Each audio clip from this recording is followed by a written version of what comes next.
Oh, we're live once again. Boy, it's Sunday, you guys. It's Sunday. What is it? It's Sunday, October 4th, um, 9 a.m. here on the West Coast. You guys have different times to go. Really quick, I want to just jump into this show. John Aside, thank you. Uh, Number one, thank you for supporting us, John Aside. Thanks for always being here. K Ride Express, Jello, Prairie Queen. Um, Thank you guys for being here. Thanks for showing up. Sunshine on my show. Okay, are you being irrelevant or irreverent? K Ride Express.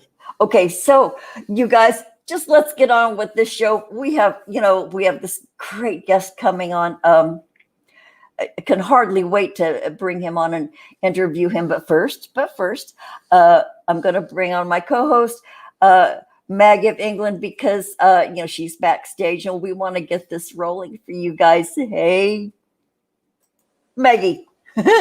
Hi everyone. How you doing, Maggie? I'm doing okay. Are you doing all right? I'm doing all right too. I did that solo show that when was it, Thursday, because I was having my difficulties with adjusting my graphics to be of high enough resolution for Teespring for a t-shirt. I whined about it for a full 35 minutes. It was funny. Desperation can be funny.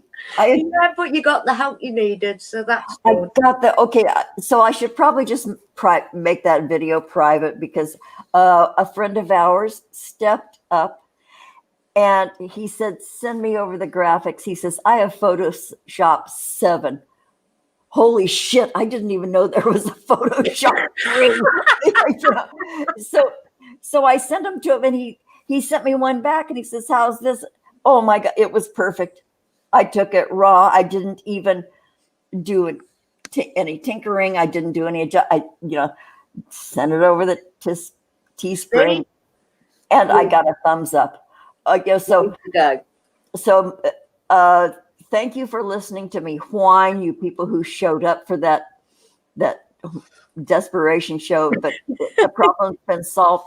There's going to be merch. We're going to have a Teespring store, and I think we have a Patreon, to keep me off the streets. God, I never dreamt I'd ever be having that conversation with everybody. Okay, so you guys, we're going to bring our special guest on. I've rattled and then I will reveal myself. Okay, so now the woman is even announcing herself. You notice that? You see how Maggie is obviously shaking like a leaf here. But man, you announced your entrance like you were Bette Midler or something. Oh, wait till you see. This is the first time, you guys, Maggie has ever announced her entrance. So I don't know whether my armpits are prickling.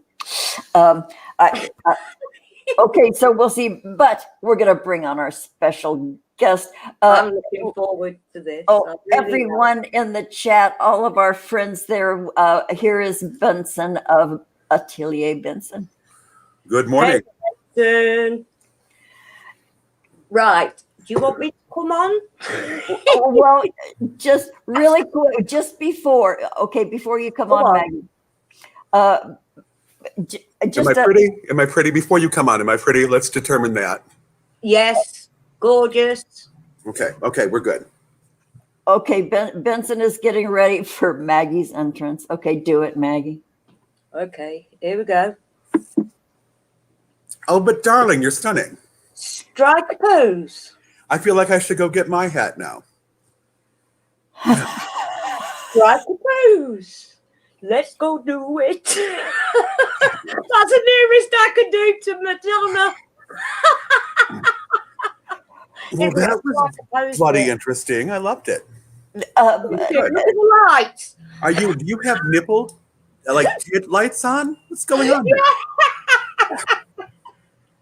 Jesus Christ. And to think that I talked myself out of dressing up for this. That's okay. Next time you're getting the full shebang. I better take these off because they're burning like hell. They're not mine. Although it was kind of giving you some Bauhaus lighting, wasn't it? Oh, wasn't that great? Oh, always the artist, Benson. Yeah, look what I had. That's I want fabulous. to make them pointy. Is it a female condom? The what you put your washing powder in the washing machine. Oh, Jesus. Things that I don't understand. No. Well, Madonna had pointy ones, and I couldn't quite feel this anymore. Okay, so Maggie came on That's as me done. Madonna for you, Benson. Fabulous. Yeah, okay. Understand that this is pure Derbyshire humor and presentation. Maggie is in the UK. You know, you and I would call it Derbyshire, but to her it's Derbyshire, and she is probably the star of her neighborhood. No. Yeah. No, they don't see me like this. Well, I think they need to, Maggie. Oh, when I was a teenager, I always dressed up. So, Maggie, did you dress as Madonna because I'm a queer and you thought that would be fabulous? Because I'm not that queer. No. I'm a bad fag. I'm a really bad fag and I don't like Madonna. A photographer, and your art and the way you do dress them ladies up, it's absolutely fantastic. I could never compare to anything. No, I don't like Madonna, to be fair. I just had to determine that I'm a really bad homosexual because I don't like Madonna. No, you're She's although I will nothing to do with that at all. You two old broads will appreciate this. I think Madonna has gotten better as she has come into her 50s and 60s. The pop dribble that she was putting out in the 80s and 90s wasn't so impressive to me, but what she's putting out now as an older woman, I think is amazing. Yeah. So I finally became a fan of Madonna in my 50s.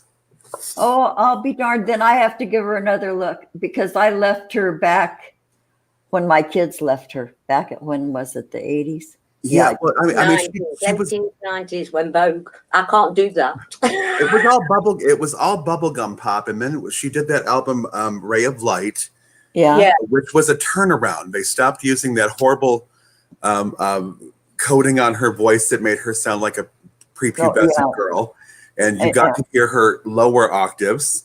And I think that she took over writing more of her own songs and music, and it became more interesting. And then as the albums have progressed, she's gotten to be, well, I actually own Madonna now, so I can't really say I'm a bad bag anymore, can I?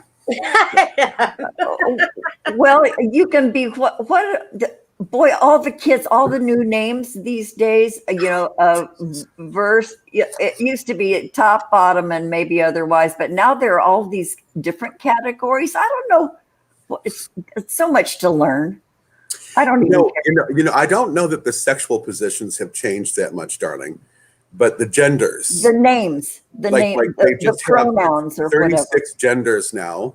I had somebody recently tell me that they were lunar gender. Their gender was lunar, and I thought that was fascinating. And my response is, you all be whatever the fuck you want to be. Just don't expect me to keep up, because it's changing weekly with some of you people. And just called transphobic because of that, which is interesting because I consider my own gender to be alternative. I'm sort of liquid gendered. If you look at all of my pictures, I used to just call myself androgynous, and I realized in my late 40s that I've never seen myself as a dude, but I've never seen myself as a woman. Yeah, didn't know what that meant, and now I understand that means that I have a liquid gender. Right on. I do. All right. Okay. Understand that, Benson. Okay, Benson, how tall are you? 6'4". When we hug, I just touch Benson's armpit. That'd be me too. I'm 5'1". And when we hug head on, my face is between his boobies. Mm-hmm. So this Although is I don't really have them anymore. you are I not know the feeling. I know the feeling. I have lost at least 120 pounds since I saw you last. Oh, honey, I know. I noticed because I think it's Instagram that I follow with you or just Facebook. I can't remember, but I kept seeing more and more cheekbone, more and more cheekbone showing up. And I thought, holy crap, for that to happen, he's got to be a much smaller man. Congratulations.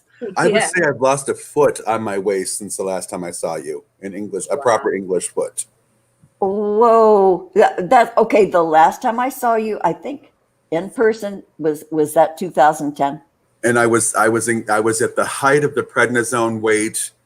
Because you were just recovering from that awful thing that happened to your lungs. Right.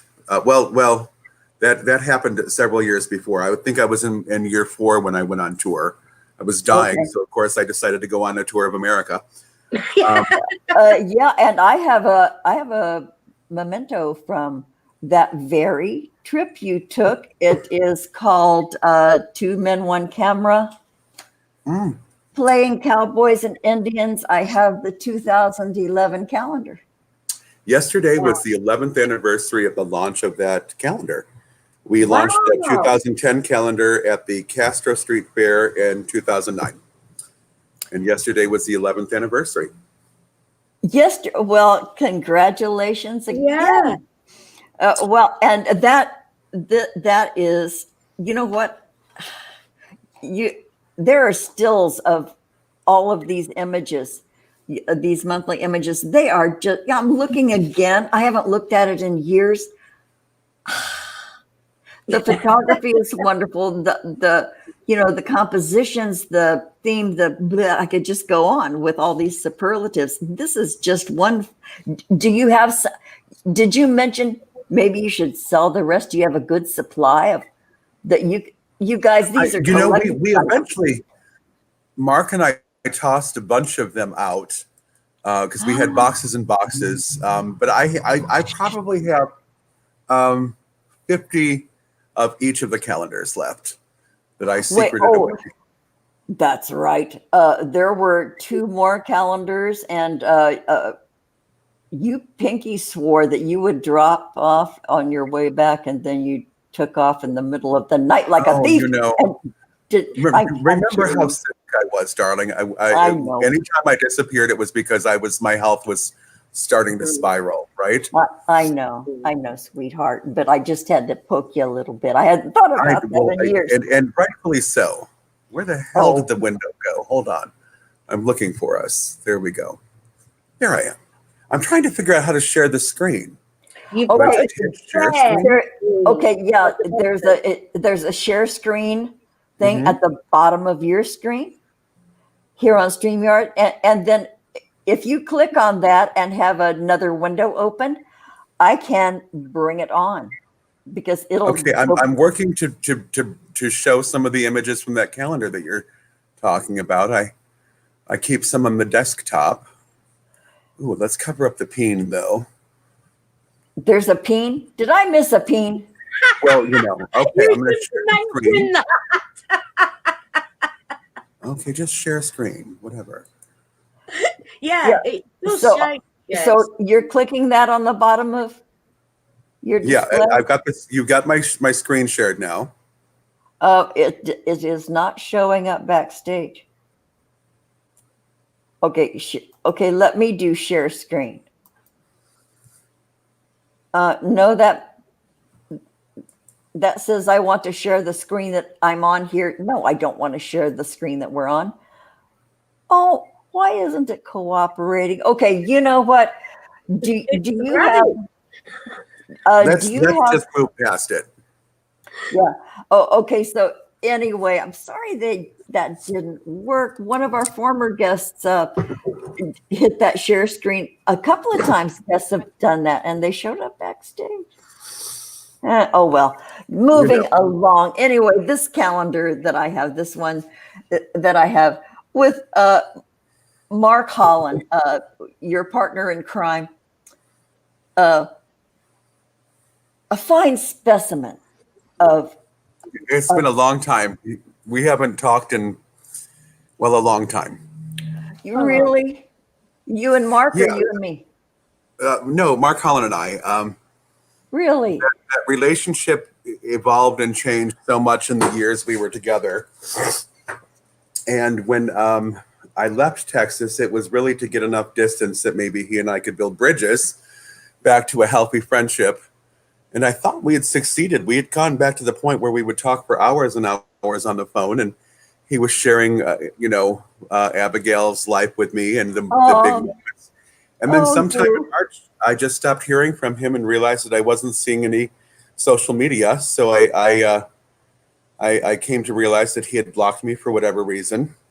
And unlike in the past when he exhibited that behavior, this time I decided I didn't care. I'm like, well, I have no idea what I've done now. Why is there? Come on, there we go. I was looking at my nose.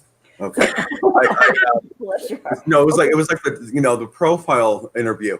I came to just decide that I wasn't going to try to figure out what I'd done this time.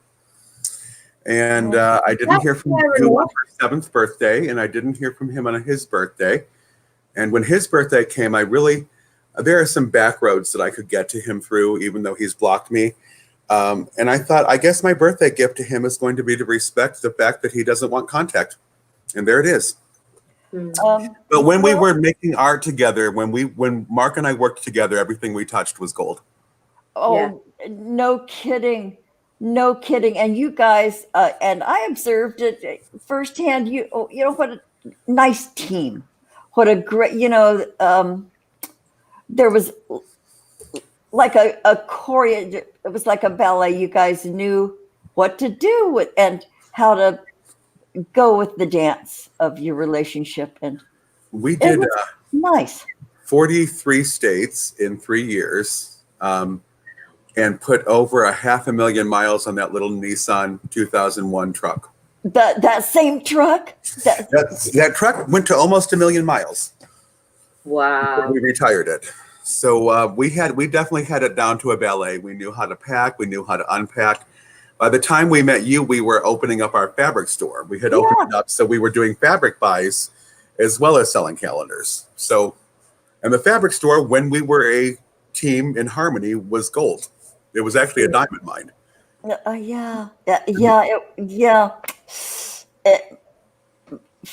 A brief moment in time, looking back. It was a good time. It's interesting that you bring that up, Auntie, because I am in the middle of processing all that now. This is the time of the year that Facebook supplies us with the memories. So every day is filled with the memories of that journey, and it causes me a bit of heartache. But heartache is sort of isn't it the impetus to let go, to move on? We call it taking the brain laxative. Yeah. Right. Yeah. It's a detox in many ways. I think Mark and I trauma bonded. I think that we both had traumatic parenthood, parents that were abusive in their own ways, and we confused abuse and love. And I think that because we both had these abusive parents, that we might have trauma bonded, and that was what made us so close. That and the fact that we were good friends. You know what? That is, I love that. Yeah. That tag, trauma bonded.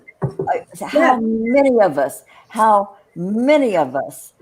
have that in either a history or what's happening now? Dang, Benson. Everybody. And everybody is detoxing at the moment in some which way or other. Well, because we all have the fucking time to do it now. Yeah. We're all going introspective, and we're all going. I'm going to stop you because it's not all. I wish it was all, Auntie. Yeah. I wish it was all. There are a bunch of moronic assholes that are pretending that it's 1999 and carrying on like nothing is wrong, which is keeping people like us locked in our houses in terror. Right on. So not all. Not all. Not and all. Fuck the assholes who won't wear a mask. I'm just going to say it.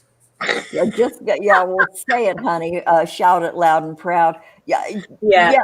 Uh, I, I, I know know. exactly where you're coming from. Yeah, Because yeah. everybody's on this roller coaster at the minute. They're like this. But you know what? For many of us, I feel like we're just once again going up the big steep one. We're almost to the top, the apex. Maybe it's going to have a tipping point. Maybe but you know what? Fuck it. Even if that isn't the case, um, yeah, get inside your head and settle up some shit you've been living with for too long, y'all. Yeah. And maybe you'll trip a little switch that releases some stuff that's blocked you from shit and kept you from going forward in certain areas. Fling open the file cabinet, open that door again. The one that you were too busy to open before. But it's like there, and Well, that's how we started, Robin, in January. That's how we started, Maggie. Just to have a laugh and let people come in here and just. And while that process is amazing, I also worry about the folks who don't have the tools to do this on their own that can't get therapy right now. Oh, well, you know what? I believe the feeling of we're reaching an apex, but I think that the worst part of this is that it's not done. We don't have, it hasn't been an earthquake.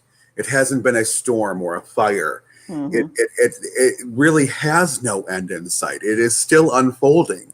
It is increasing in its scope and its breadth. And so how do any of us begin to make plans to rebuild? How do any of us begin to make plans? And during that process, Auntie, I think that we're all in some stage of grief. All of us. Absolutely. Even the morons out there without masks partying, they're in the acceptance phase, having missed the anger and the grieving and the, so they're in the denial. They're in the denial phase. And honestly, like in grieving a person, those stages of grief don't come in order. No, so some to denial, some to acceptance, over and over and over. And I think I'm running through them, almost all of them every day. I will tell you at some point in the day, it's going to be pretty certain that I will find myself weeping. Mm-hmm. Yeah. At some point in the day, I'm going to be beaming and shining because I believe that the future, even through this trauma, will be so bright. I think that's what makes this so unique, is that there's no end in sight. We cannot begin to rebuild. We cannot begin to replan. We don't even know what it's going to look like when that moment comes. I've had to close my store. I no longer have a fabric store. My schedule, I had a full schedule in March. My schedule was filled through July with custom work, and like little bubbles in a bathtub, it began to pop as the first cases showed up. I had one thing left on my schedule for October, and she eventually canceled because the husband's in China and his family's in Australia, and none of them would be able to come. So, I've literally watched my entire career and money-making engine grind to a halt. And how do I get on with it? How do I even picture what to do? Well, thankfully, making masks and PPE I've pivoted, as many people have, and I'm making a better product than most, I think. The FDA may actually give me an approval because it does stop things that are smaller than 3 microns. That shit. Wow. And they're pretty because I'm a designer, and I figure if you put it in your face, you might as well have something well made. I've done some bridal masks and things. Bridal masks? Oh my God. Okay. I beaded it with the pearls and but I'm also in a situation where I was just developing and pivoting into that market, and I had no unemployment. I had qualified for unemployment all the way back to mid-March. Good. With the CARES Act, and it took until mid-September for me to get my money. I was without money for 5 months. Ah, In June, my landlord here in Detroit shut my power off. yeah. Thankfully I came from Texas where we had storms all the time, so I have big battery generators, and I Oh, have yeah. friends that will come and grab them once a week. So I have enough power to run a light, my computer, plug my phone in, and the refrigerator. But just as I was ready to launch this product line, the power went off, and it's just another one of those COVID things. I've just come to accept that I can't have any real expectations of anyone, including myself. I'm forgiving people for lack of follow through because the world's gone sideways, right? Yeah, forgive people because they are all of us. And Benson, You know what? I don't think the mask route is for you. Although it'll keep you, I don't think the mask route is for you. it is right now. It is right now, yeah, to keep you going. God bless you. I really hope and pray that it does. But you're too much of a fantastic artist to just stay there. Oh, he knows that. Well, what I'm doing in my spare time is I'm hand sewing masks to go with the entire couture collection, so that my models can be masked for photo shoots. I mean, Yeah. I'm trying to see my way forward with this, both financially. Now the unemployment, the CARES Act has ended, and my unemployment check is $160 a week. Well, that's just, Fuck. I can barely feed my dogs on that. No shit. We're going to move locations, and I'm going to wind that engine back up and start selling the masks again. But I'm also trying to, at the same time, with this cascading crisis that is no end in sight, trying to see my way past the edge of where that's going to go without having any idea. I mean, we're at the point in the U.S., Maggie, where if we don't get this in check by the end of the year, or begin to get it in check by the end of the year, we may become a perpetual plague state. It may never leave. Same here. And the UK is going through the same resurgence, and Brazil is going through the same resurgence, and it's like the three countries with the egotists in charge. So I have to picture what is fashion and apparel going to be like if we are a plague state. It's going to be PPE. We're going to make beautiful PPE. We're going to make beautiful hazmat suits. That's what it's going to be like. So I'm imagining all of the scenarios, and I do know that we will move forward to a new normal. And I hate that term, new normal. I do too. It's sort of like the word community. The word community gives me the shit. It's just be abnormal, new normal. Right, and it's inadequate to describe a situation in which hourly things shift. That is, there's nothing normal about this. There's nothing normal about this. There is nothing normal, and we should make up another word for what it is now. There is no word for it, but I just call it shit show. We're all living in a shit.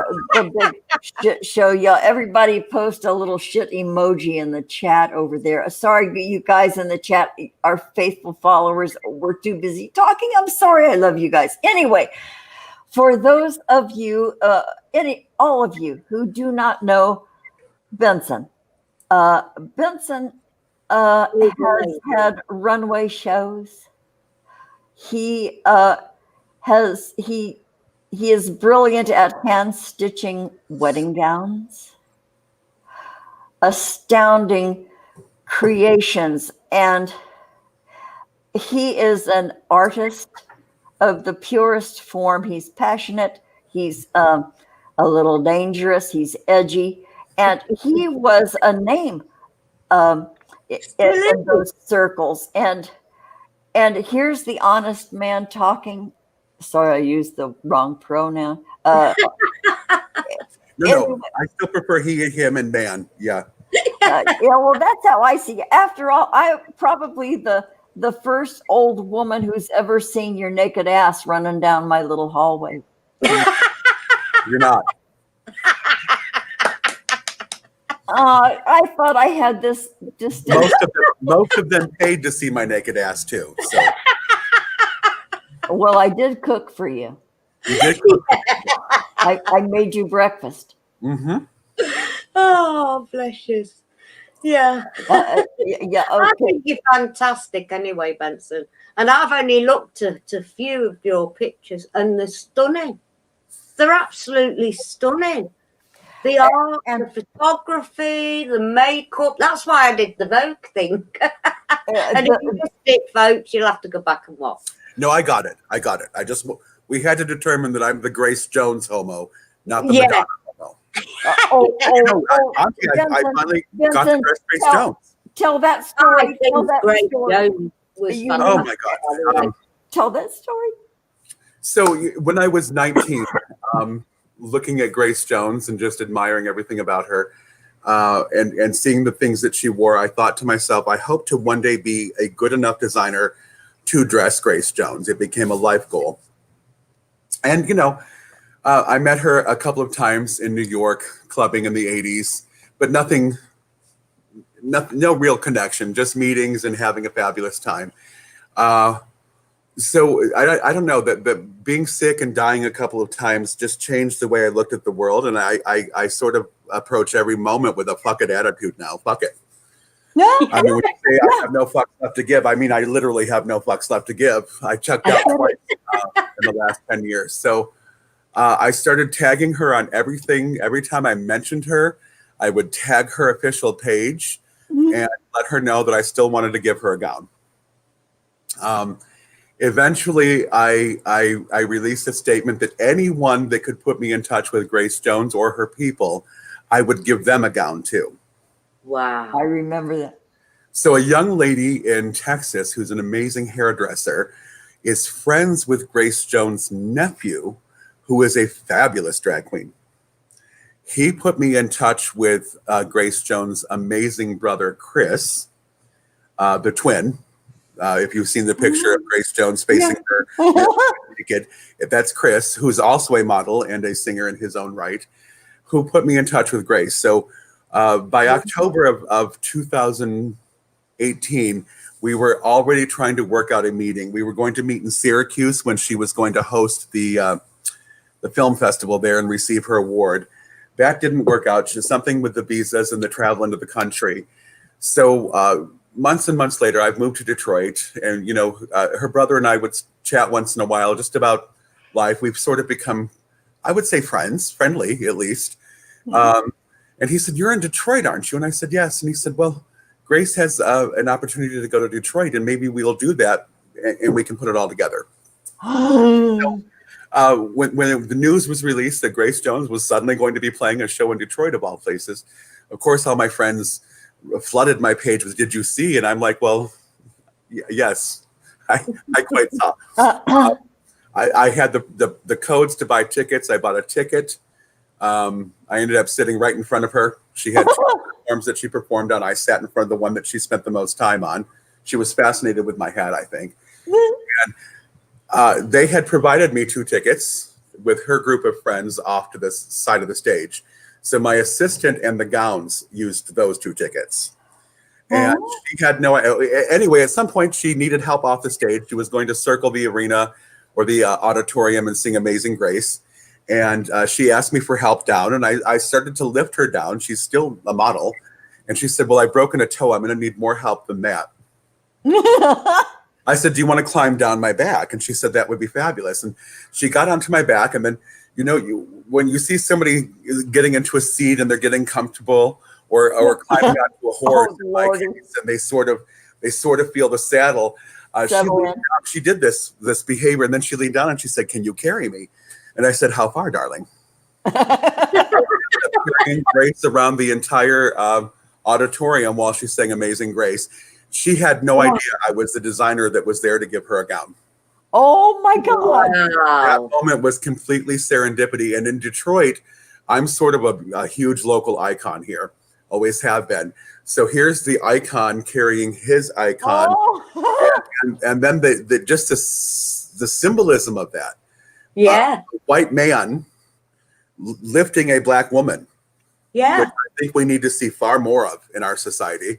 A Oh. gay man lifting one of the black singers, and those relationships are so special because No kidding. we support our, we've made careers out of supporting women. Yeah. People have asked me before, and Auntie, you might agree with this.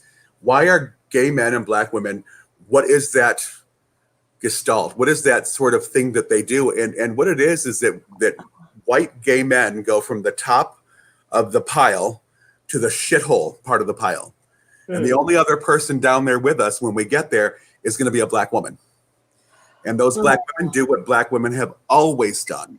They pick us up, they clean us off, they shake us a couple of times, and they teach us how to get on with it at the bottom of the pile. And be strong. And how to be strong. So I think that this is where the basis of that relationship is. Sadly, there's still a lot of racism in gay men, and they don't see it, but we're working that through.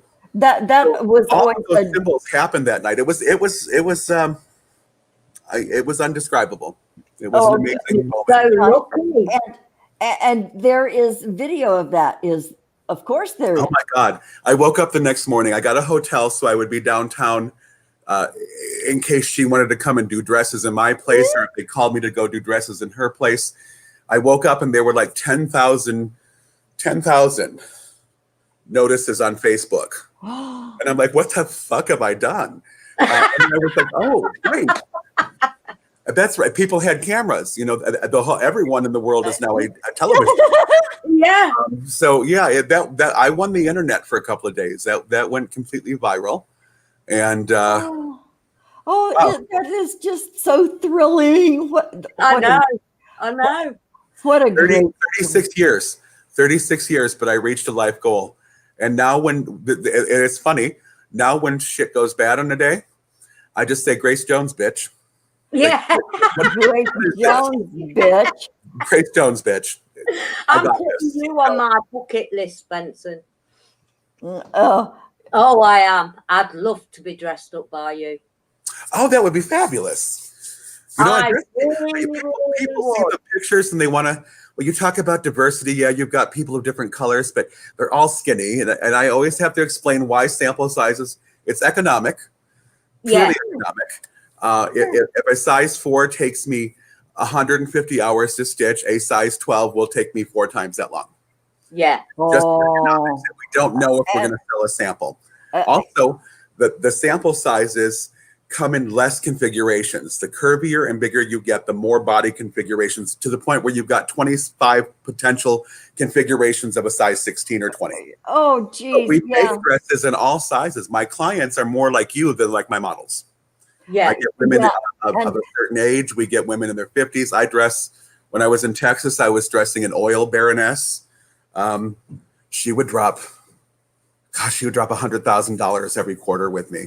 And her husband came for work for dresses once.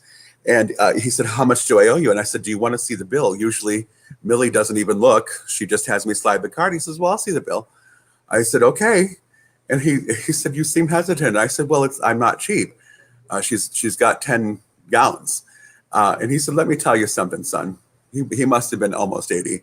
He said, so he could call me son. He said, since you started making her dresses, I've never had such good sex. Wow. I want to be dressed. Her being happy and feeling beautiful has improved our sex life.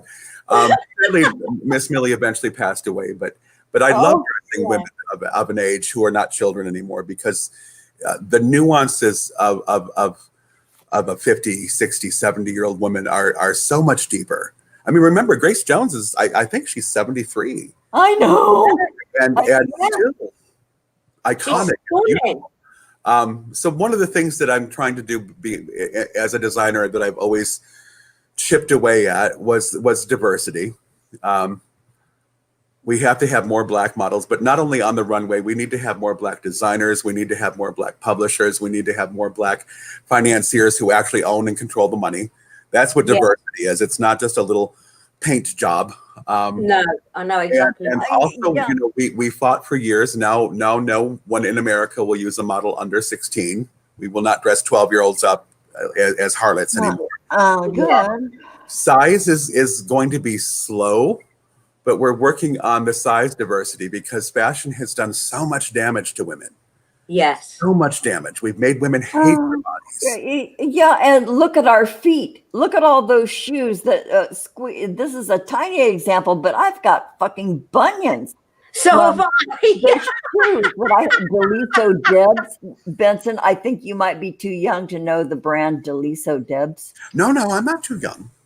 Deliso Debs, my prom shoes. Right. But I got bunions, dude. But boy, did it make your calves look good. Yes. Yeah. Winkle pickers. Well, I'll also remember that we this is one of those areas that I have to kind of correct people on. We did not make you torture yourself by shoving your foot into a shoe that wasn't appropriate. You made those choices. You could have gotten a bigger size. You could have gotten, you know, there were ways to do it. So we really aren't trying to ruin people's feet.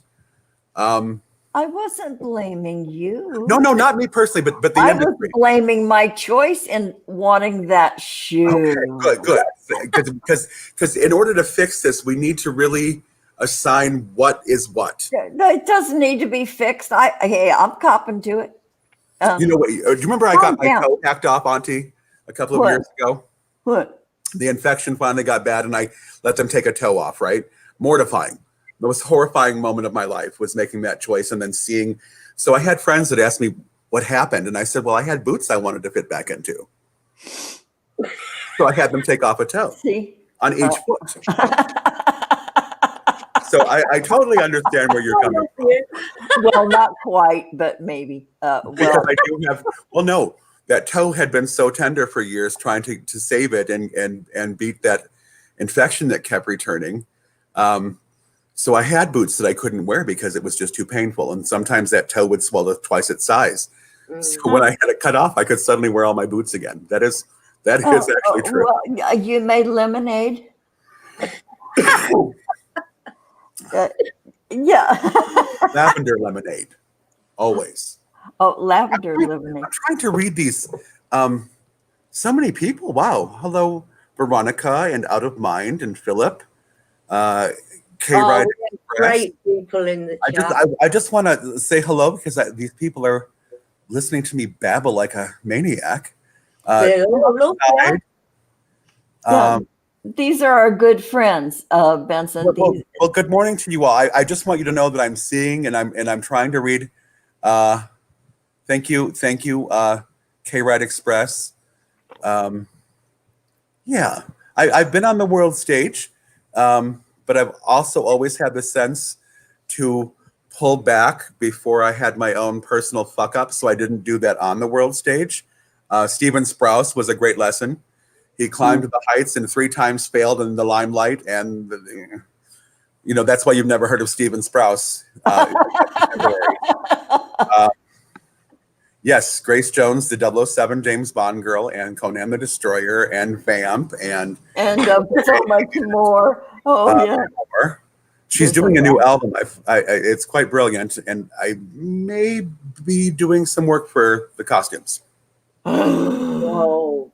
That's not official, and I can't say that in public. Well, you didn't because this is all private here. It's all private. Out of Mind. Hello. Genocide Deb. I don't know who Deb is. Hello. Okay, I think have we said hello to everyone? I think it's so important to pay attention to these people too. Oh yeah, we do. What's the point of us babbling? We could just be doing this in Zoom if we don't take it. Address the world stage. Of course. Bottoms up. Yeah, a new album, Goosey's Maggie. Okay, you guys. Thank you for it. I didn't say that. There is a new album. That is public knowledge. It's been delayed several times. Grace Jones now, she's self-produced. She pays for the sessions. She pays for it. So she's in complete control. As an artist, she has discovered that the way to be in complete control is to control the finances. So it's going to be amazing. Of course, boy, so many prominent people have been taken advantage of and have been victims of not having control. They trusted way too many people. But boy, you guys, okay, that's another thing. regarding the era in which we are, we're experiencing this. Be careful who you trust. Yeah. I'm learning it. A lot of other people, yeah, we're learning to be careful who you trust. I have a thought on that too, because as you've noticed, I have a thought on everything. Of course, that's why you're here. I am pro-annoyed. I am what I call pro-annoyed. I don't do paranoia. I believe that the universe is ultimately on my side and all things are going to work to my advantage because I am willing to let that happen. Yeah. That's the thing about happiness and success and love. You have to be of the mindset to allow for it to occur in your life. So I'm not paranoid. I do nothing. Here's my rule of thumb. I do nothing that I wouldn't tell my mother about. Yeah. Nothing. I will put it online. I will my mother knew when I was turning tricks. I told her so that her neighbors didn't tell her. So there's a lot that I would tell my mother. You have to understand that. I don't have a little. Okay.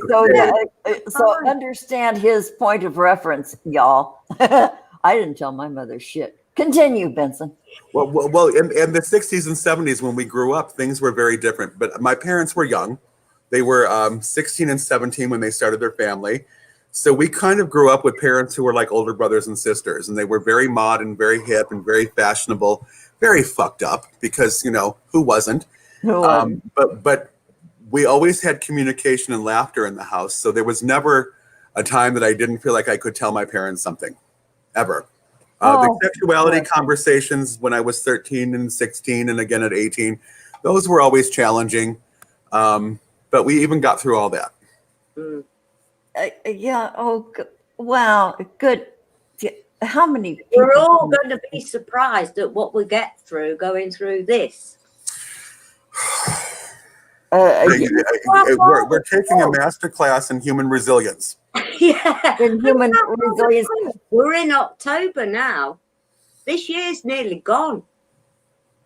Who would have guessed? Who would have guessed? Spring and summer came and went. Yeah. I didn't see him. Exactly. I don't remember summer. We did have a summer, right? It was out there. I know because my warehouse where I live and work is we have glass bricks, which is one of the reasons I moved in here. There's always illumination and great light coming from two sides, as you can see with this very bright side on the camera.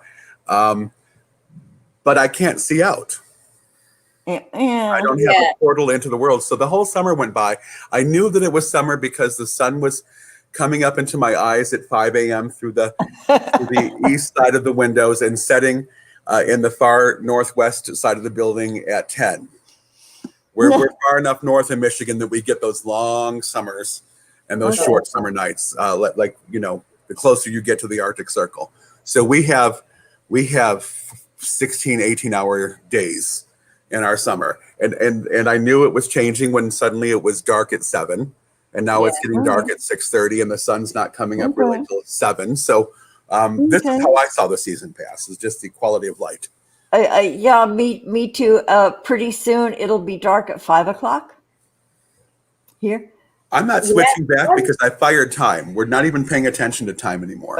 Time is really, really not linear, y'all. I laugh because my calendar keeps reminding me that Sunday and Monday are my days off.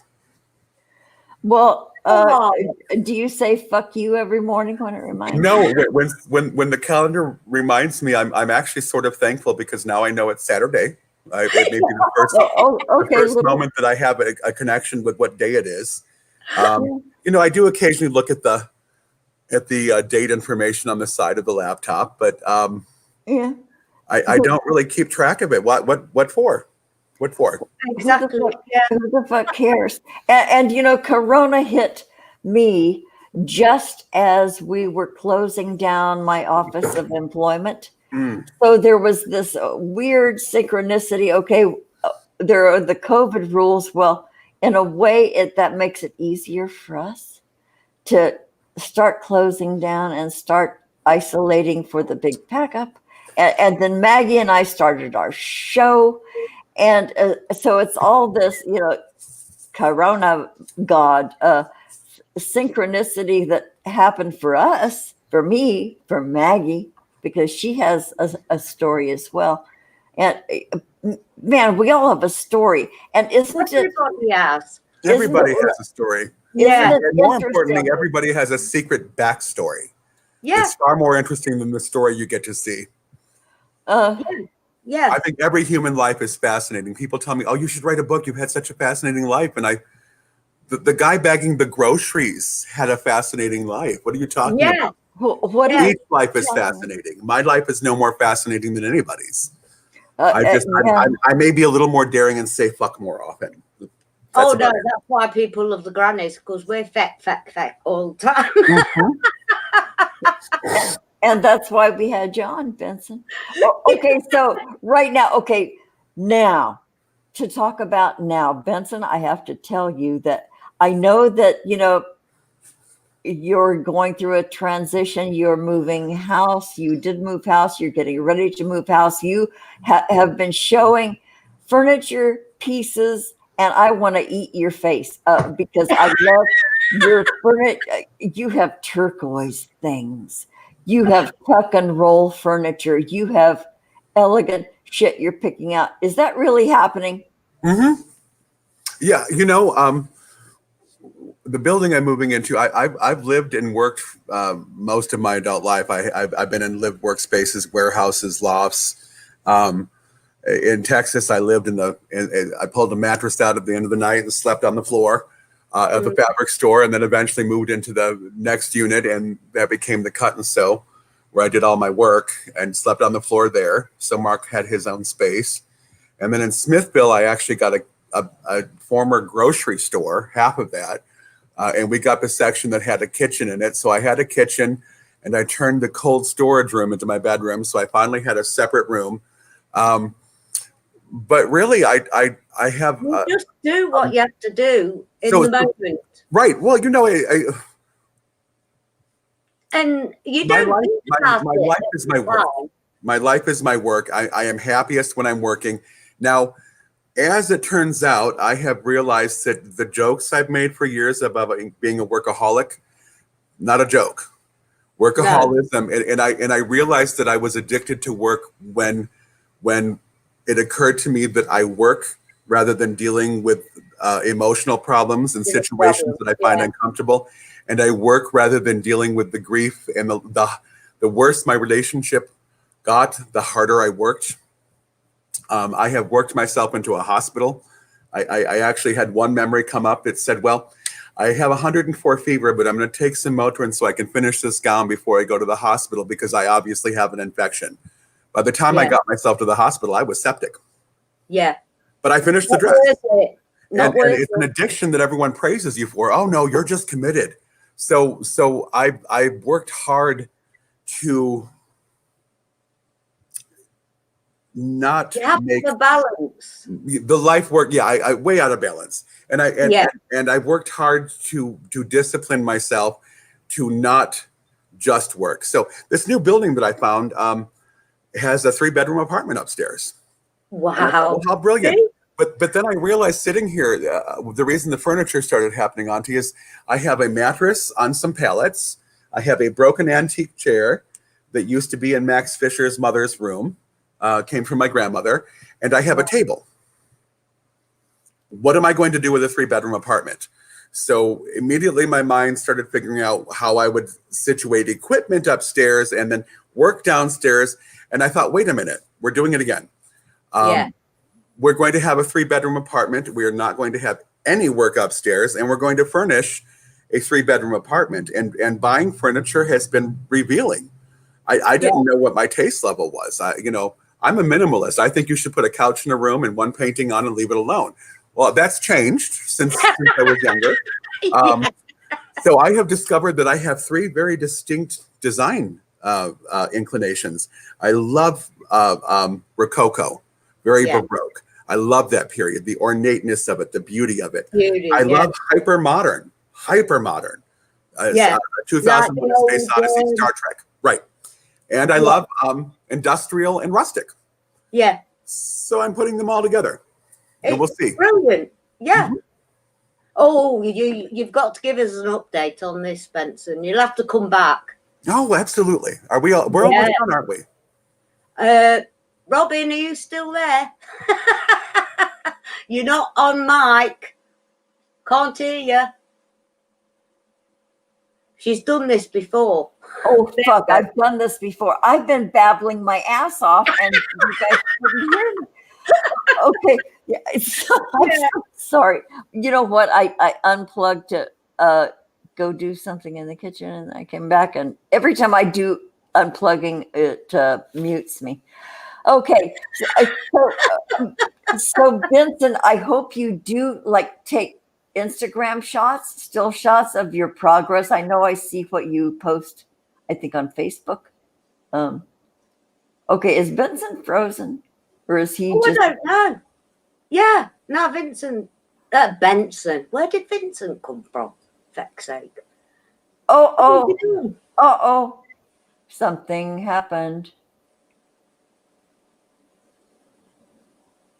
Oh, bless him. I did ask him to come back on again, and he said he will. Yeah. And he said, we're about time. So I don't know whether he thought we've gone or not. No, we're not ending this. I could go on for another fucking hour. So could I. I love that guy. I think he's great. No wonder you've been friends all them years. We've been friends all his years. He back when we were talking about when he was touring the after he had toured the calendar that he and Mark Holland did, we'd been already friends online for a long time, and so I said, well, you're over here shopping on Melrose.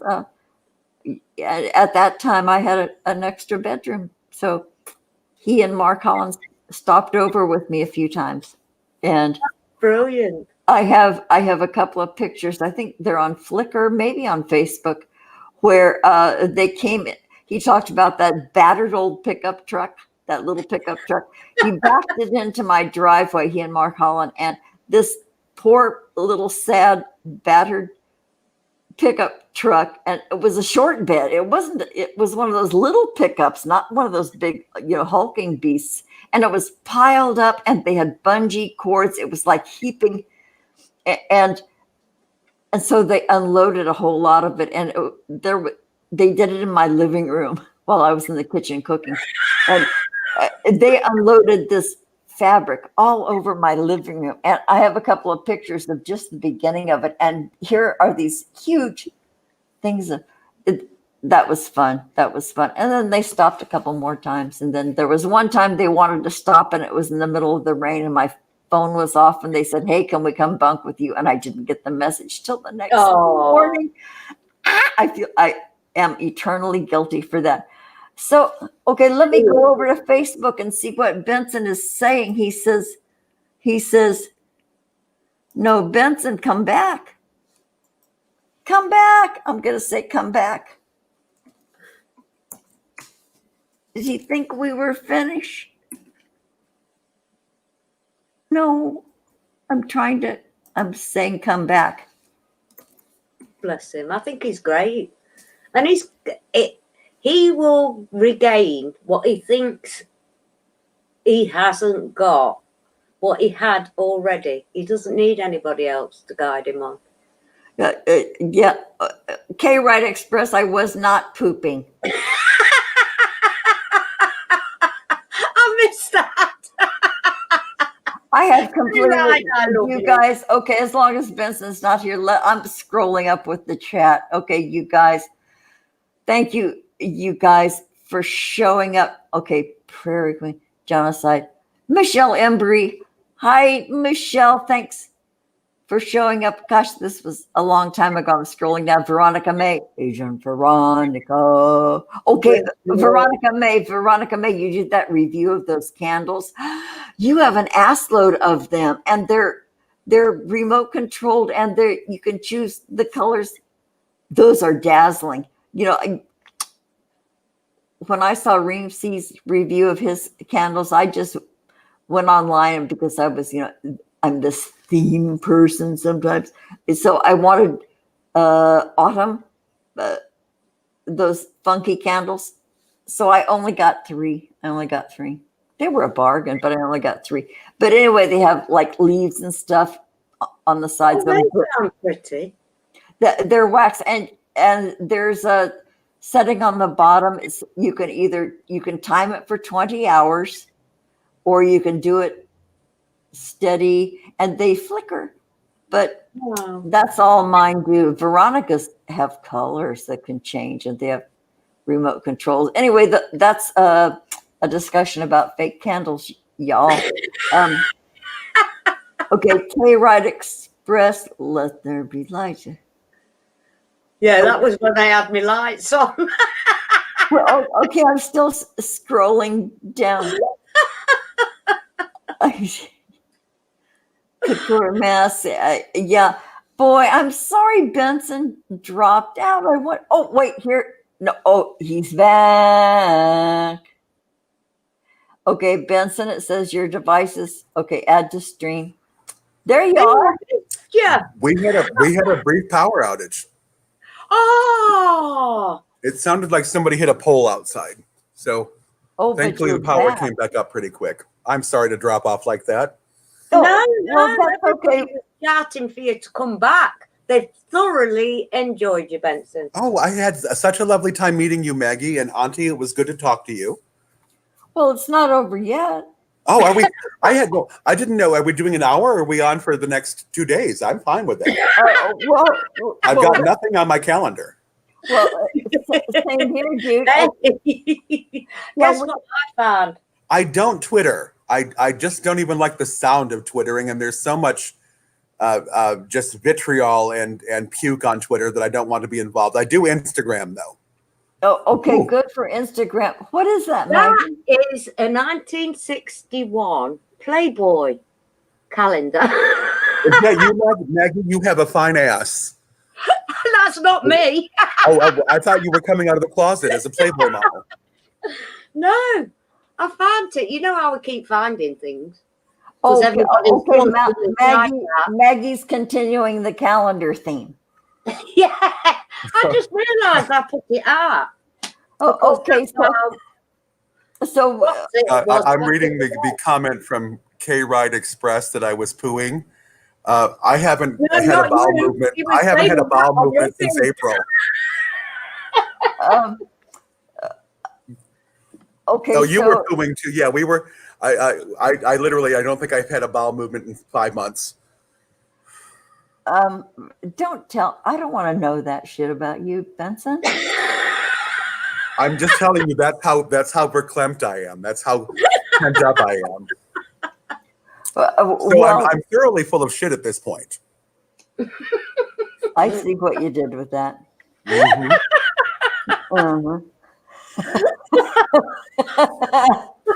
No, I should be ashamed of myself, but I'm not. Oh, don't be. I never have. What's the point? It's another wasted emotion. Right. Yeah. Right. So Benson, back when, because we've been friends for, a lot of years here now. And I know about most of your process I know about everything you've shared out here on the internets. And I've had some strong opinions occasionally. And look at that face. Anyway, you and I had this fight one time. Do you remember what it was about? You had decided that you knew more about my health process than I knew. And I was being an absolute fuck about it. And it was at the hour where you were probably cocktailing a bit, so you were a little freer with the pen than you might have been otherwise. And I don't think it was so much a fight as we both just withdrew to save the friendship. You little fucker, you bitch. Slap the fuck out of me. Before you withdrew. Yeah, he came and put his size 14s up my keister, and then he withdrew. Well, that may be true. I'm an Aries. I'm an Aries. Oh, same as my mother. So very, I'm very calm until you get that button press.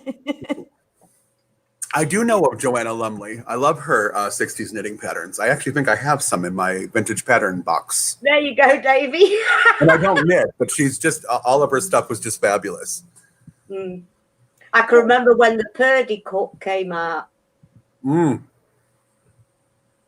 God, this is the first cigarette of the day. This is wonderful. I didn't mean to smoke on you. I'm glad that you're smoking too. I don't feel like the pariah here. No. And if the truth be known, Robin's probably smoking as well. well, you know, I had bloody well damn near quit until this happened, and now I'm sometimes shocked that I've smoked 2 packs in a day, but sometimes a pack will last me 3 days. So it really just depends on where my head is at, I think. Yeah. I think some days I just sit here and smoke and rock. Yeah. You know? Oh, yeah. Sometimes I'll do it just staring into space. I'll take out my dentures and just sit there and stare and smoke. But without your dentures, when you blow it out, your lips flap, and so it kind of makes a noise. It's kind of soothing. Auntie, are you sheltering? Are you self-isolating alone? Well, I live alone anyway, and Okay, being right. an introvert, I live in a way different place than where I hosted you in Mark Holland. I have a little tiny apartment. I remember that you moved into a studio or a 1-bedroom from your house. Yeah, and I'm happy as a clam here. But yeah, I'm sheltering, and I wear a mask when I go outside because that's the law. And yeah, I'm sheltering. How about you, Maggie? Do you shelter in place alone, or do you have family that you live with? I've got my husband that I live with, and because he's chronically terminally ill, we self-isolate. So yeah, it's a sticky. So we're going to slide you aside, Maggie, because this is something that I need to address with that's somebody else. Serious right now. So, Auntie, have you found that you'll realize that it's been 4 days since you've said a word? No, she never goes that long. Well, that's not as you can see, unusual I'm for me. loquacious. I have realized several times over the past month that I don't think I've spoken a word aloud in days. So the isolation has been intense. I have dogs, and when the dogs began answering me back in English, I decided it was time to start making phone calls. You remember how resistant I was to the phone? I don't like talking on the phone. Yeah. I will talk for hours on the phone now just to have connection. So the isolation has been intense. I'm on day 209. And you've kept track, probably down to the minute. Oh no, I'm not that anal retentive. Well, I do have a window open that says how many days since March 20th or March 10th. Just 3. It's 208 days. I lied. But that is how I am keeping track. And really that's just to keep track, because I realized by May that I had no time sense anymore. I had no idea when we were at all. None. Yeah, boy. Oh, sweetheart. But we're carrying on, aren't we? We're carrying on. Of course. I think that's the beauty of being human. We say these horrible things like everything happens for a reason. I don't believe that can create a victim mindset. And what doesn't make you, what doesn't kill you makes you stronger. This is all sort of very masochistic. I think that the beauty of being human is that we can find reason in anything. We can take from any situation and find knowledge and learn from it. So I think that all of us in different ways are. At first, this was easier for me than for most people because I'm an artist and I'm mostly alone. I spend all my, but then I recognized how that lifestyle led to such isolation. People are just not used to checking on me because it was a bother to me. So we're all adapting, and I'm a problem solver, and I think most humans are, but I really have one of those problem solving minds. So the crazy making part about this has been trying to find a solution to something that has none, because it's still cascading out. There's no solution yet. So, you know, my surge capacity burnt itself out. I have learned to accept less from myself. I was going to do a whole new collection, and I was going to do all sorts of hand beaded work and teach myself all these new skills. And I had COVID. My whole crew had it in early March or mid-March. I was done with that initial infection in about 3 weeks. But in May, just as I was getting into doing all of the work that I was going to do, my lungs began showing the problems that come with COVID. So I am what they call COVID long haul. I can have brilliant weeks, and then I can have a day where I can barely move out of bed. And this is something that we're tracking. So I spent a month watching Netflix. I caught up on TV series that I'd never seen, and decided that I was going to be okay with that it was going to be okay for me just to vegetate and watch TV. I got really good at that. I began day drinking. Oh my God, that was wonderful. Isn't that great? Rum shata in coffee. And then come like July, months later, I thought, well, this is enough of that. So it's been interesting, the way that we all adapt to this. And I think that the human brain, when this does come to its apogee, and when we do know that we have the handle on it that we're going to have, however much that is, Maggie, however much that is, Auntie, maybe we're just a society that's all wearing masks and it's all going to be okay. And we've got it down to where only 10,000 people a year die because we now know how to treat it. It's almost unfathomable to imagine that we will ever be happy again, having lost all that we had. We're never going to go back. Never. Oh, I know we're never going to go back. Even if it was perfectly safe to go back, because we have all experienced this, we will proceed with a caution that we've never had before. But the human mind is such an adaptable thing that when we get used to that and when we come to terms with that, we will find happiness again. We're already finding happiness. This is happiness. Look who is on our show. Mm-hmm. Look who's here. And we can laugh. Here's where it is. It's just little tiny microcosms. A million microcosms make up a huge movement. We're having a laugh. And we are making it. And we are changing up our shit. And we are adapting. And we're taking care of ourselves more. Isn't that lovely? Those of us who have never taken care of ourselves much, we're learning to do it because by that action we can carry on and perhaps spread it a little bit, not a lot, just a little bit. That's all it takes is spreading a little bit of it. I'm fucking proud of us. Y'all, I'm fucking proud of us because we're handed something that's never certain. So, here's where we've all gone deep into what we can do on our own. Because damn, you guys, we are all on our own. Now, and I see people reaching deep inside themselves and just becoming these forces that they never thought they could be. Maggie and I have witnessed it. I never thought I'd be doing this. If someone told me a year ago, I'd be dressing up and acting an idiot for a few minutes to make people laugh, I'd have told them they were an idiot. And this is where it starts. Gone are my days of protesting, holding signs, getting handcuffed, burning my bra. Fuck that. We thought we were making changes in the world. No. The changes come inside of each of us. I don't know that I agree, Auntie. I think that you did make changes in the world. You made big dents that the rest of us could dig into. And if nothing else, those actions inspired the younger generation and taught us that a fight was possible. Maybe you didn't win and maybe we won't win in the X generation. But Y and Z generations impressed the fuck out of me.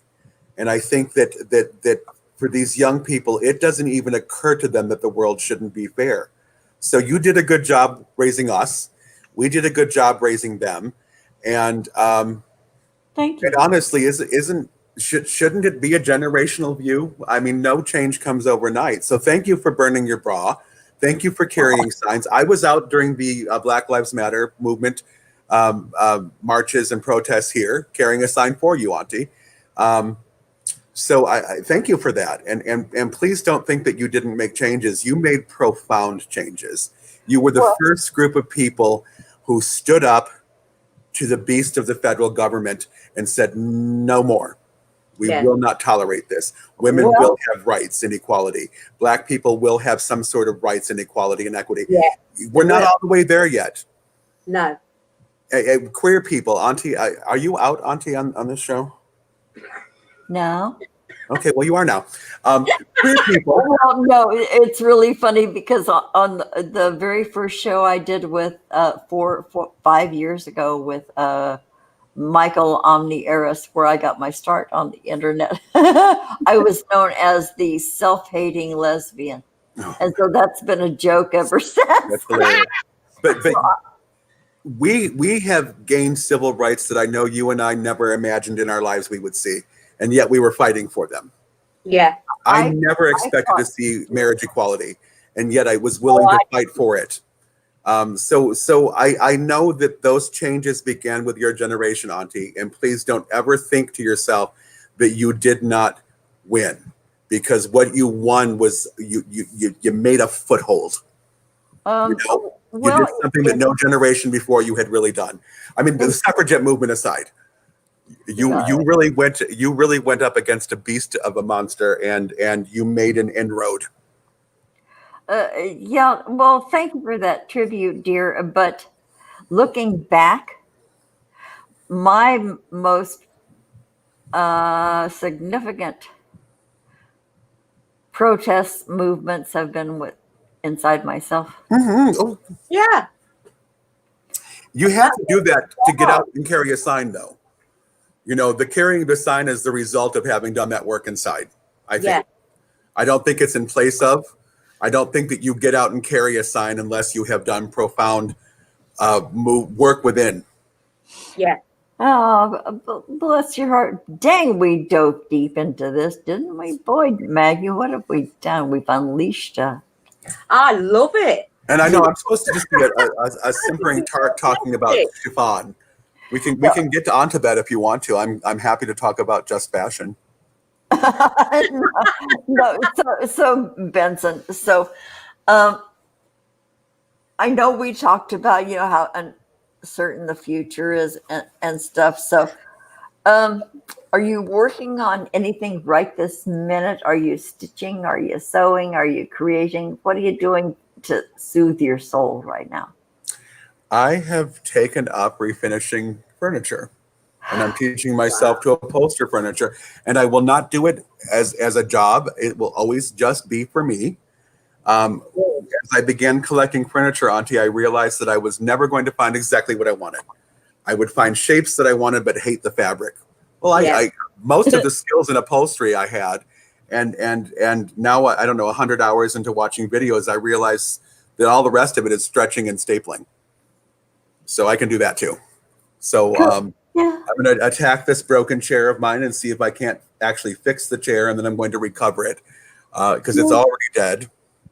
I love it. I love redoing stuff. And it's weird that's what I'm choosing to do, but I think that the redoing, the bringing life out of something dead or changing, it is sort of a reflection of where my spirit is, Well, it's a metaphor, sweetheart. Fashion, no. It's a metaphor. No. I have a whole collection to show. We were in the final process of fittings when this happened. Literally, we had a fitting the day before one of my employees realized that he was sick. So for a long time, I just left all of the racks of clothes out because we will get back to it in May, July, and I said from the get-go it's going to be a couple of years. And then finally, I had to bag it all up because it was becoming depressing looking at it, and of course, because it's $100,000 worth of couture gowns that should be back. No. Wait, and there was a time when you were offering your samples to the general public, and they were astounding. Those gowns, and they were samples, right? Or were you doing custom work? But I remember that sale you had, and That was the black lace dresses, which are high end, ready to wear. So I used to sell samples until I realized that one day they would want to do a retrospective at the MoMA, and I should probably save some pieces for that. Yeah. So I began saving all my the originals are all still here. Are they? But the reason there's no new collection is because this collection's in the birth canal. Like, Yeah. I really don't want to move on until I can birth this collection, and a year or two won't matter. My work is not tied to Timelines. I don't even do seasons anymore. I just release when I release. I may release 6 new gowns every month. Well, That's there's no normal now. There's no normal. So you do well even before I never, the intense pressure of having to come up with 30 to 60 new pieces every 6 months was not tenable in the long run. Also, for the market and selling fashion, by the time I got my shit to market and produced, the Chinese had already taken the pictures and reproduced them cheaper. So now when I show it, it is available. Period. You're not seeing it in March and not able to buy it until September. If you see it in March, you can order it in March. And I think there are many large design houses that are going that way. And I think in the last 2 or 3 years, I literally have done a few new suits and a few new gowns and some new ready to wear every month. And we just release it as we do it, which always keeps people interested. It keeps the flow fresh. And it allows me to really respond to what's happening in my world. I don't have to wait 6 months to be inspired. Look at, boy, those times are over. Look at all the plans leading up to like New York Fashion Week. Things are stolen. Well, before. Well, we're beginning to understand that New York's COVID problem was probably due in large part to New York Fashion Week that year. You had a vast amount of Europeans in New York. You had a vast amount of Asians in New York for New York Fashion Week in February of 2019. And New York was the first city hit. And we're now tracing most of New York's infections actually to the Europeans. They were coming in from Spain and Italy for Fashion Week. So, Fashion Week increases the population of New York by several 100,000 people. Sure. And they're all in close quarters, and the shows are all in close quarters, and everyone's up on top of everyone, and the makeup artist is in everyone's face. So we're pretty certain that Fashion Week might have been the match for New York. Oh, dang, boy. So here's... We learned. We're figuring it out. Benson, Robin, Lord Josh. Oh my God. Okay. I would like to introduce Benson to a couple of our friends. Lord Josh, you have to see him. He has all his clothes handmade. Lord Josh. You know what? I would love to see Lord Josh on a runway somewhere. Oh God, yeah. Lord Josh probably weighs about 10 pounds. He's really tall and he's just as elegant. Okay, Benson, I'll talk to you behind the scenes about Lord Josh. Also, Benson, I want to tell you about my friend Jackie. She's the oldest supermodel for. Oh yeah, Jackie. Yeah. Okay. I'll talk to you later, Benson. I don't want to say too much about Jackie because I got in trouble with her once before. Mm-hmm. Anyway, God, you guys. Okay, we've been on for an hour and a half. Benson, it's been an absolute pleasure. I have thoroughly enjoyed every minute. We'll have to do it again. We'll have to do it again sometime. Oh, definitely. Oh, will you Definitely. really? Oh, Benson, thanks. You're both delightful. I call her auntie. Yeah. I love my auntie, and it's good to talk with you. And Maggie, you are just delightful from the Madonna entrance to just that brilliant beaming smile, and all of the folks who have been commenting. And K Ride Express says, "So fucking what? Keep going." Yeah, he's fallen in love with you, Benson. Well, I did say that we could spend 3 days doing this if you wanted to. I got nothing on my schedule. But it's just been delightful. And all of these folks and all of the kind things that they've said, thank you for listening to an old man babble. Next time I promise to groom and make myself even prettier. You look great. I'm so haggard, and I've lost some teeth, and photos. No, you haven't lost anything. You haven't lost anything. I'm getting gooses. Tell him what that means later. Okay, no, I'll tell him now. When Maggie gets goosies, that means there is a significant thing happening. Benson, next time. Okay, another thing maybe people don't know about Benson is that he can do dazzling makeup. Oh, God, yeah, it's out of this world. Benson, That's next why I want to be done by Benson. next time you come on, Benson, would you come on in full drag? Well, I don't do full drag, but I will paint my face. Sure. Well, I call that full drag. Well, I mean, I guess it's all drag, but I don't put on female body parts. I don't try to pass as a woman. I wasn't talking about that shit. We were talking about makeup. Boy, you just take it to the next step. When you say drag in the U.S., people think that we're talking about fabulous drag queens, and I'm much too masculine and butch for that. You are indeed. In fact, I refer to you as the bull fag. Right. I'm like faggot version 4.0. I'm post gay now. I'm so queer that there's no word for it yet. And you know, Auntie, I did do drag in the 90s, and it was then that I learned how to actually make a gown that made anyone look good. It was wearing the dresses, and I'm like, oh my God, my tit fell out on stage. I have sold this gown to women. Their tits must be falling out. And oh my God, this makes my ass look flat. And oh my, so honestly, I've come to the conclusion that any man that wants to dress women should do a year in drag to understand what the garments feel like and how they behave.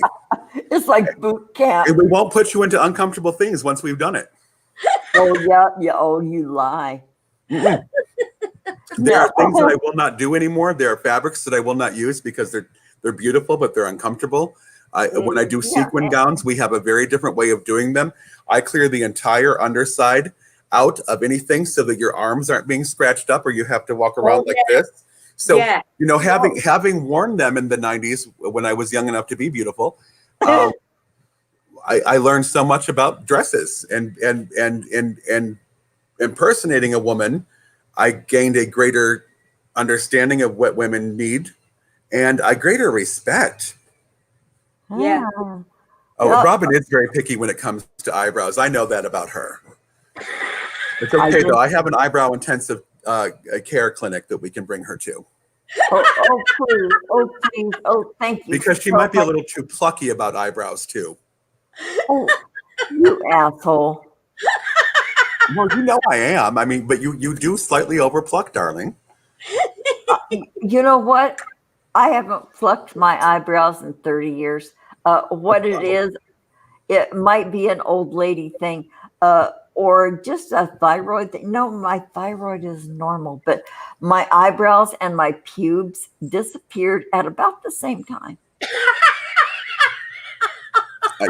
What heaven, right? Well, it depends on your viewpoint. No, I think that I used to shave my eyebrows off so that they didn't get in the way. I wanted a blank canvas. I could put them on anywhere that way. And I learned that the best way to put an eyebrow on, actually, number one, they're not ever both the same. Never. So please don't Never. mirror your eyebrows. You will look like a painted doll. Yeah. And number two, to put your eyebrows on with powder is so much better than putting them on with an eyebrow stick. Powder is it just looks more natural. It's softer. Yeah. And eyebrows are not harsh things unless you want them to be harsh things. Well, yeah, if you're not vampira, Right. heart is not a good idea. Yeah, okay. I'm sorry. And I don't know if there's a way to do it, but if you want to share my my Facebook page or my Instagram page with folks, you can feel free to do that.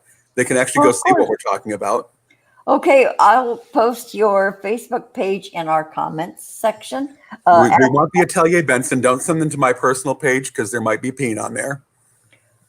Well, I don't know. You know I'll write about anything. My personal Facebook page comes with a disclaimer.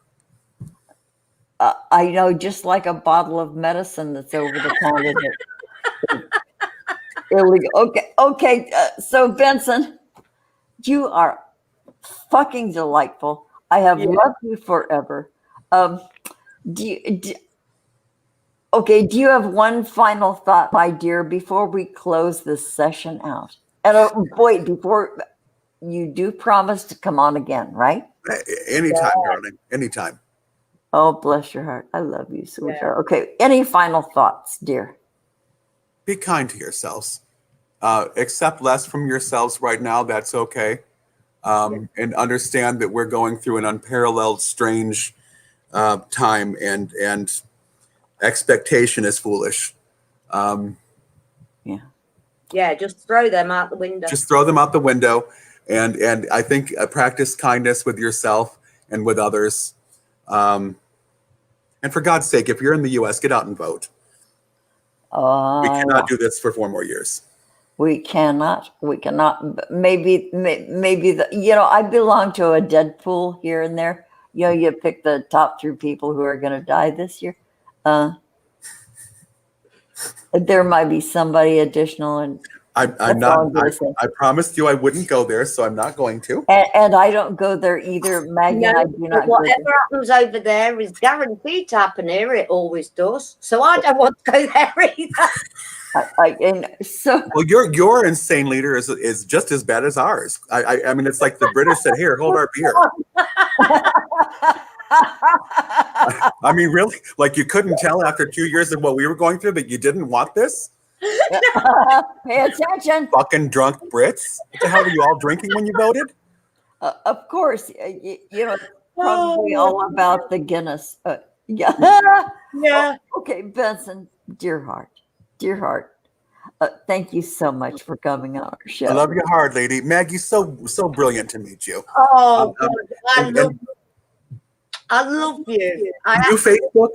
For you. As soon as I see in your picture, I said it to Robin. I love him. If you Facebook Auntie, connect her to my personal page. I would like to keep in touch with her too. Oh, and yeah. You can follow me on Facebook or Instagram. And if you want to be friends with a loudmouth, faggot, activist, feminist, you can like my page, and I'll accept friendships too. Oh, bless you. It comes with a warning. Thank you, sweetheart. I love you hard. I love you I'm hard. out of here. Take care. Adios, muchacho. Wow. I hope I did Benson proud with my little titties. Oh, God. Maggie. Oh, okay. So you guys, Maggie and I are just fucking blown away.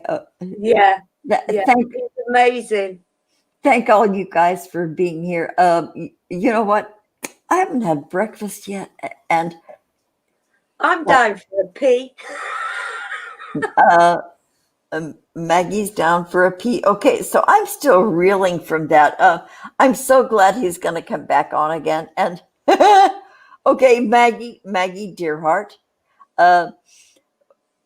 We'll see you Wednesday. We might have another guest on Wednesday. We don't know. Otherwise, it'll be woo Wednesday. Whatever we decide. You guys, again, thank you. Everybody, I didn't mention in the chat, but I got to get up and go pee and have breakfast. I'm so sorry I haven't. We love you all. You know, Okay. we tell you every week. K Ride Express says, Grannies, what have you done? That was fucking amazing. K Ride Express, wasn't it fucking amazing? Everybody. And I never thought to invite Benson on our show because we've been friends forever. And I'm so glad you came on. Okay, you guys, thank Maggie, dear heart, I love you. Bye. Bye.